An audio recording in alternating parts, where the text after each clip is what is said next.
Halo Jaksa, Kedali Hukum Hindari Hukuman, kami lanjutkan kembali pemirsa dan pendengar. Kami ingin menginformasikan kembali kepada Anda restoratif justice sebagai harapan baru pencari keadilan dengan mempertemukan antara korban dan pelaku, bahkan tidak jarang melibatkan para perwakilan masyarakat secara umum dengan tujuan untuk mengetahui atau saling mencari dan menilai apa yang telah terjadi, dan tentunya bagaimana bisa bermusyawarah mengenai hal yang harus dilakukan pelaku untuk menebus perbuatannya. Nah, hal apa saja yang perlu dilakukan oleh pelaku dalam proses restoratif justice ini, kita akan lanjutkan perbincangannya bersama dengan Kepala Kejaksaan Negeri Makassar, Ibu Andi Sundari. Baik Ibu, sejalan dengan penerapan restoratif justice ini, nah ketika dilakukan mediasi, hal-hal apa saja nih Bu yang harus dipenuhi oleh pelaku untuk bisa melancarkan kegiatan restoratif ini? Oh iya, baik. Pelaku yang pasti dia harus pertama sekali meminta maaf kepada korban.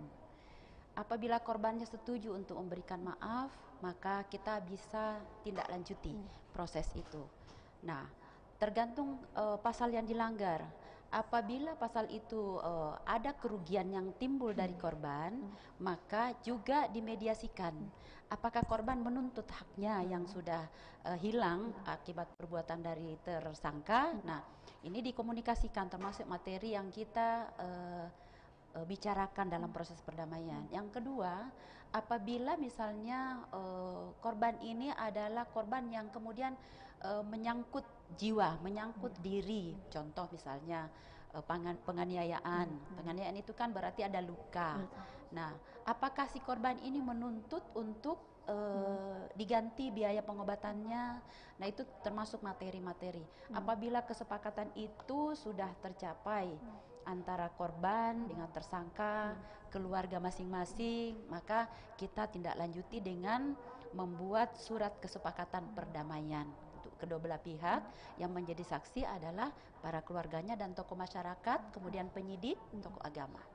Apabila itu sudah selesai, maka kita tindak lanjuti dengan membuat laporan ke Kejaksaan Tinggi secara berjenjang sampai ke Kejaksaan Agung, karena ini betul-betul menjadi atensi pimpinan supaya pelaksanaan proses restoratif justice ini jangan keluar dari relnya. Maka kita harus melakukan pelaporan, proses sudah selesai, syarat-syarat sudah terpenuhi, seperti yang saya sampaikan tadi, pasal yang dilanggar, ancaman hukumannya bukan residivis, kemudian sudah ada perdamaian kedua belah pihak, sudah ada ganti kerugian apabila itu ada ganti kerugian. Nah, kami melaksanakan proses internal.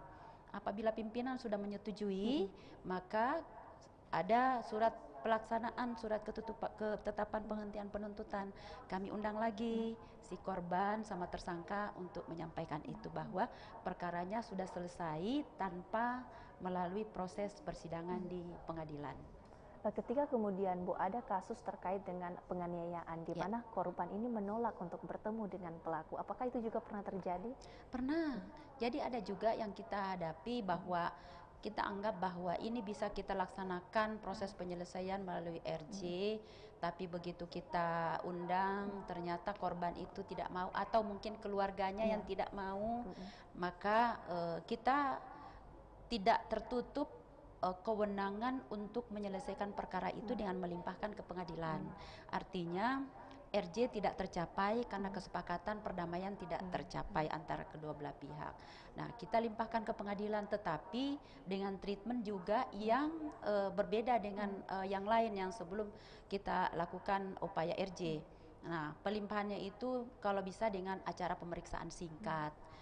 Tapi ini kan harus persetujuan pengadilan karena hakim yang akan memimpin sidang. Nah, kalau misalnya tidak juga bisa dengan APS, tetapi dengan cara penyelesaian yang secepat-cepatnya dan tuntutan pidana yang seringan-ringannya. Jadi bisa dibilang peran jaksa sebagai fasilitator sangat besar ya Ibu ya dalam proses ini. Nah, saya ingin meluruskan Ibu, ada informasi yang saya dapat juga terkait dengan restoratif justice ini pemahaman di masyarakat yang timbul begitu Ibu bahwa restoratif justice ini seperti deponering atau pengesampingan perkara demi kepentingan umum. Bagaimana sebenarnya? Oh, bukan. Jadi kalau penyelesaian perkara deponering itu kan untuk kepentingan umum, di mana haknya itu adalah hanya Jaksa Agung. Kalau ini adalah bagian dari beberapa penyelesaian perkara dan menghentikan penyelesaiannya itu misalnya terdakwa meninggal dunia, maka otomatis perkara ditutup. Kemudian perkara yang diajukan itu sudah daluarsa, itu pasal 77, 78 KUH pidana. Kemudian ada penyelesaian perkara di luar pengadilan, namanya afternoon waiting process. Nah, itulah yang diambil alih untuk kemudian dilakukan penyelesaian perkara dengan restoratif justice gitu. Jadi berbeda dengan deponering. Jadi itu yang perlu ditegaskan pemirsa dan pendengar bahwa restoratif justice ini betul-betul keadilan, kepastian dan kemanfaatan hukumnya menjadi tujuan utama begitu ya Bu, jadi restoratif justice. Nah, tidak semua hukum pidana bisa jadi restoratif justice. Tadi sempat disebutkan oleh syarat-syaratnya di segmen sebelumnya. Nah, waktu-waktu terakhir ini Bu, angka kriminalitas di Kota Makassar cukup tinggi dan yang menjadi perhatian adalah pelakunya rata-rata anak-anak di bawah umur. Nah, apakah mereka juga bisa begitu terkena dirangkul lewat restoratif justice ini? Bisa, justru kalau anak-anak itu sebelum RJ saja untuk penyelesaian perkara untuk perkara anak, pelakunya anak, ada yang namanya diversi. Jadi penyelesaian perkara di semua tingkat pemeriksaan, baik itu penyidikan ditempuh dulu dengan diversi. Hampir sama sih sebenarnya, cuman untuk anak namanya diversi. Itu adalah mendamaikan antara anak dan keluarganya. Karena kalau anak itu kan masih harus dengan walinya ya. Jadi anak dengan walinya, kemudian didamaikan dengan pihak korban juga dengan keluarganya. Kalau masih anak-anak ya dengan walinya, tokoh masyarakat dari Bapas. Nah, kalau misalnya di tingkat penyidikan tidak berhasil diversinya, maka pada saat penyerahan tersangka dan barang bukti ke kejaksaan, kita tempuh lagi, kita upayakan lagi. Mungkin setelah dengan jaksa bisa berhasil dilaksanakan diversi.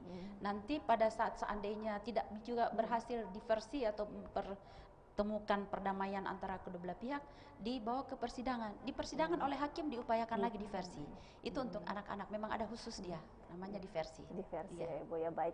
Sejalan dengan itu Bu, terkait dengan kriminalitas anak yang cukup tinggi begitu di Kota Makassar. Nah, apa pendekatan atau peran yang perlu sama-sama kita ambil supaya angka kriminalitas kita, pencegahan kriminalitas untuk anak-anak bisa dihindari begitu Bu?